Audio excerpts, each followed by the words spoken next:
Bienvenidos nuevamente a esta segunda sesión de la unidad 3, donde vamos a aterrizar toda esa teoría fisiológica que vimos en la clase anterior en acciones concretas y protocolos estandarizados que les permitirán salvar vidas bajo presión, y para eso vamos a empezar con la herramienta más poderosa que tienen para la evaluación inicial, que es el triángulo de evaluación pediátrica o TEP, el cual es una evaluación visual y auditiva que se hace desde la puerta sin tocar al paciente, y en menos de 30 segundos les dice si ese niño está enfermo o gravemente enfermo. El TEP tiene tres lados que evalúan funciones fisiológicas críticas. El primero es la apariencia, que evalúa el sistema nervioso central y la oxigenación cerebral usando la mnemotecnia TICLS, que significa tono, interactividad, consolabilidad, lenguaje o mirada, y speech o llanto. Y quiero ser enfático aquí porque la apariencia es el indicador más sensible.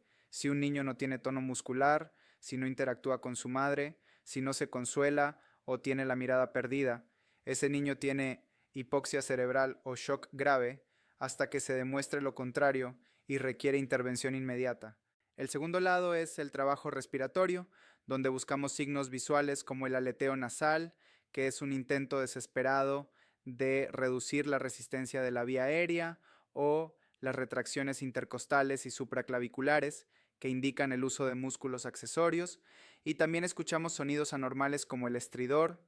que nos habla de obstrucción alta, o las sibilancias, que nos hablan de obstrucción baja, y el quejido, que es un sonido que hace el niño al exhalar para mantener los alvéolos abiertos y evitar el colapso pulmonar, lo cual es un signo de falla respiratoria inminente. El tercer lado es la circulación cutánea, que nos habla del gasto cardíaco y la perfusión de órganos vitales, y aquí buscamos palidez, que indica vasoconstricción periférica, para centralizar la sangre, cianosis, que es un signo tardío y grave de hipoxia, o la piel moteada o cutis marmorata, que es típica del shock séptico o hipovolémico. Y dependiendo de qué lados del triángulo estén alterados, ustedes pueden diagnosticar si el niño tiene dificultad respiratoria, fallo respiratorio, shock compensado, shock descompensado o fallo cardiopulmonar, lo que guía sus acciones inmediatas. Ahora entremos de lleno a los algoritmos de soporte vital básico o BLS de la AHA, con las actualizaciones proyectadas para el 2025, donde la secuencia sigue siendo CAB, es decir, compresiones vía aérea y ventilación, pero con matices críticos para pediatría, empezando por el reconocimiento, donde verificamos seguridad y respuesta, y si el niño no responde y no respira o solo jadea, activamos el sistema de emergencias. Pero ojo, si están solos y el colapso no fue presenciado, deben hacer 2 minutos de RCP antes de ir a llamar, porque es muy probable que el paro sea por falta de oxígeno, y esos 2 minutos de ventilación y compresiones pueden ser suficientes para reoxigenar la sangre y salvarlo. La comprobación del pulso no debe tomar más de 10 segundos y se hace en la arteria braquial para los lactantes y en la carótida o femoral para los niños. Y aquí viene el punto de decisión clave: si no hay pulso,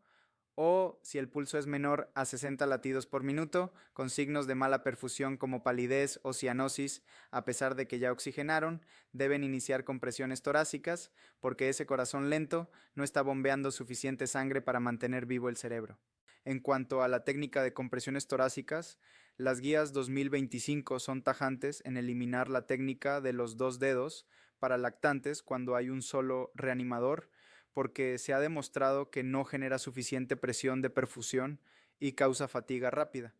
Así que ahora se recomienda fuertemente la técnica de los dos pulgares rodeando el tórax, o Two Thumb Encircling Hands Technique, que es mucho más eficaz hemodinámicamente comprimiendo al menos un tercio del diámetro anteroposterior del tórax, o unos 4 centímetros en lactantes y 5 centímetros en niños. La relación de compresión-ventilación es otro punto donde el niño difiere del adulto, porque si están solos mantienen 30 compresiones y 2 ventilaciones, pero si están con un compañero o son dos reanimadores, la relación cambia a 15 compresiones y 2 ventilaciones. Y esto es vital porque al aumentar la frecuencia de las ventilaciones estamos combatiendo la causa base del paro, que es la hipoxia y la acidosis respiratoria. Así que ese cambio de 30 a 2 a 15 a 2 no es un capricho, es una necesidad fisiológica para barrer el CO2 y meter oxígeno. Si nos vamos al escenario neonatal, es decir, el recién nacido, en sus primeros minutos o días de vida, el algoritmo cambia drásticamente y se enfoca en lo que llamamos el minuto de oro, donde la prioridad absoluta es ayudar a los pulmones a expandirse y sacar el líquido alveolar, por lo que si el bebé no llora o no tiene tono, lo llevamos a calor, secamos y estimulamos. Y si no mejora, iniciamos ventilación a presión positiva o VPP en el primer minuto de vida, porque la ventilación es el paso más importante y efectivo en la reanimación neonatal. Si después de ventilar bien la frecuencia cardíaca sigue bajo 60, entonces iniciamos compresiones pero con una relación de 3:1, es decir, 3 compresiones y una ventilación, lo que nos da 90 compresiones y 30 ventilaciones por minuto, priorizando nuevamente la función pulmonar sobre la cardíaca, y para el transporte de estos neonatos críticos usamos el mnemónico STABLE, que nos recuerda controlar el azúcar o sugar, la temperatura, la vía aérea, la presión arterial, los laboratorios y el soporte emocional a la familia. Avanzando hacia el soporte vital avanzado en el entorno prehospitalario, tenemos que hablar del manejo de la vía aérea y los tubos endotraqueales, donde ahora preferimos los tubos con manguito o CUFED porque sellan mejor y evitan fugas, pero debemos controlar la presión del manguito para no dañar la mucosa y para calcular el tamaño. Usamos la fórmula de 3,5 más, la edad en años dividido para 4, y siempre confirmamos la posición con capnografía de onda continua, que es el estándar de oro. En cuanto a los accesos vasculares, si no logran una vía intravenosa en 90 segundos o 2 intentos en un niño grave, no pierdan tiempo y vayan directo al acceso intraóseo o IO, que es seguro rápido, y permite pasar los mismos fármacos que la vía central. Y hablando de fármacos, la adrenalina es la reina del paro cardíaco, pero aquí es donde ocurren los errores más letales. Así que escuchen bien la dosis. Es 0,01 miligramos por kilo, lo que equivale a 0,1 mililitros por kilo de la dilución 1 en 10.000, y jamás deben confundir esta dilución con la 1 en 1000, que es para anafilaxia, porque si le ponen la concentrada directo a la vena, le van a provocar una hemorragia cerebral al niño. Para evitar estos errores de cálculo bajo estrés, es obligatorio el uso de la cinta de reanimación basada en la longitud o cinta de Broselow,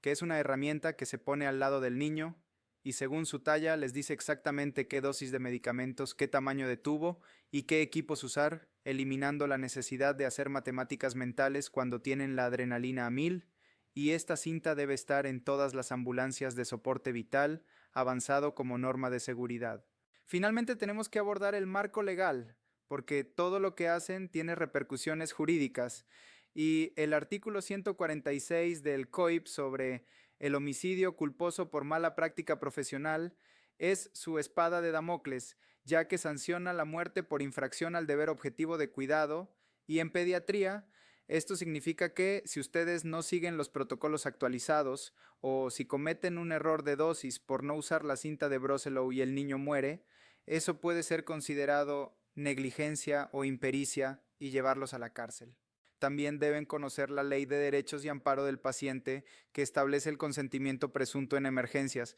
lo que significa que si tienen un niño en riesgo vital y los padres no están o se niegan irracionalmente a tratarlo por creencias o miedo, ustedes tienen la obligación legal y ética de actuar para salvar la vida del menor, porque el derecho a la vida del niño prevalece sobre la patria potestad de los padres, y el Código de la Niñez y Adolescencia los respalda en esa decisión de proteger al menor. La gestión de recursos en crisis o CRM es fundamental porque los errores en pediatría suelen ser de comunicación, así que deben practicar el liderazgo claro, la comunicación en lazo cerrado, donde repiten la orden para confirmar, y el modelo mental compartido para que todo el equipo sepa qué está pasando y qué se va a hacer, porque al final del día la supervivencia de ese niño depende no solo de sus manos, sino de su capacidad para trabajar en equipo bajo presión, respetando la ley y aplicando la ciencia más rigurosa para devolver ese niño a los brazos de sus padres, con su cerebro intacto y su futuro asegurado. Retomando la parte operativa, es crucial que perfeccionemos nuestra comprensión sobre los accesos vasculares y el manejo farmacológico, porque en el estrés de la reanimación pediátrica, las venas desaparecen. Cuando un niño está en shock, la vasoconstricción periférica hace que las venas de los brazos y piernas se colapsen, volviéndose invisibles e impalpables. La regla de oro en soporte vital avanzado pediátrico es: si no logran canalizar una vía periférica en 90 segundos o tras 2 intentos fallidos en un niño inestable, deben abandonar esa estrategia inmediatamente y colocar un acceso intraóseo. No es una medida desesperada de último recurso, es el estándar de cuidado. El sitio de elección suele ser la tibia proximal, unos 2 centímetros por debajo de la tuberosidad tibial y 1 o 2 centímetros hacia la cara interna, en esa superficie plana del hueso. Al usar un taladro intraóseo, están accediendo al canal medular, que es una vena no colapsable que conecta directamente con la circulación central. Cualquier fármaco o fluido que pongan ahí llega al corazón en segundos, igual que si tuvieran un catéter venoso central. Pero cuidado, deben evitar la placa de crecimiento o fisis, y si el niño está consciente, por ejemplo, en un shock compensado, la infusión de líquidos duele muchísimo porque la presión dentro del hueso aumenta. En esos casos, si el protocolo lo permite, se administra lidocaína sin epinefrina a través de la intraósea antes de pasar el bolo de líquidos para anestesiar la médula ósea. Hablando de fármacos y la cinta de Broselow, quiero enfatizar el peligro de los cálculos mentales bajo estrés. Supongan que tienen un niño de 18 kilos. La dosis de adrenalina es 0,01 miligramos por kilogramo. Matemáticamente es 0,18 miligramos, pero la ampolla viene de 1 miligramos en 1 mililitro, si es la 1 a 10.000, o 1 miligramos en 10 mililitros, si es la 1 a 10.000. Tratar de calcular cuántos mililitros exactos sacar de una ampolla mientras la madre grita y el monitor pita es una receta para el desastre. Por eso confiamos en la cinta basada en la talla. Ustedes miden al niño desde la cabeza hasta el talón con la cinta, y si la cinta cae en la zona roja, miran la caja o el cajón rojo de su maletín, y ahí dice exactamente adrenalina, 1,8 mililitros de la solución 1 a 10.000. Elimina el error cognitivo. Y un detalle sobre la amiodarona y la lidocaína. Recuerden que estos antiarrítmicos se usan para fibrilación ventricular o taquicardia ventricular sin pulso refractaria, es decir, que no respondió a las descargas. No se usan en asistolia. En asistolia, que es el ritmo más común en niños, solo sirven la RCP de alta calidad y la adrenalina. Quiero cerrar con un aspecto que a menudo se ignora en los libros, pero que define su carrera: el factor humano y la presencia de la familia. Tradicionalmente, sacábamos a los padres de la habitación o de la ambulancia durante la reanimación. La evidencia actual sugiere lo contrario: la presencia familiar durante la reanimación, FPDR, ayuda al proceso de duelo. Los padres que ven que ustedes están haciendo todo lo humanamente posible,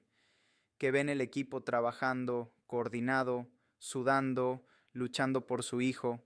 entienden mejor la realidad de la muerte si ésta ocurre y sufren menos estrés postraumático y culpa patológica que aquellos que son dejados afuera imaginando lo peor. Sin embargo, para que esto funcione, necesitan un facilitador familiar, un miembro del equipo, quizás el conductor si está entrenado o un segundo paramédico, cuya única función sea estar al lado de los padres, explicándoles qué está pasando en lenguaje sencillo. Ahora le están dando respiración artificial, ahora le están dando un medicamento para ayudar a su corazón. Si no tienen ese recurso y la familia está descontrolada interfiriendo con la escena, entonces, sí, por seguridad del paciente y del equipo, deben ser retirados amablemente pero con firmeza. Y finalmente, el debriefing o sesión de análisis posterior.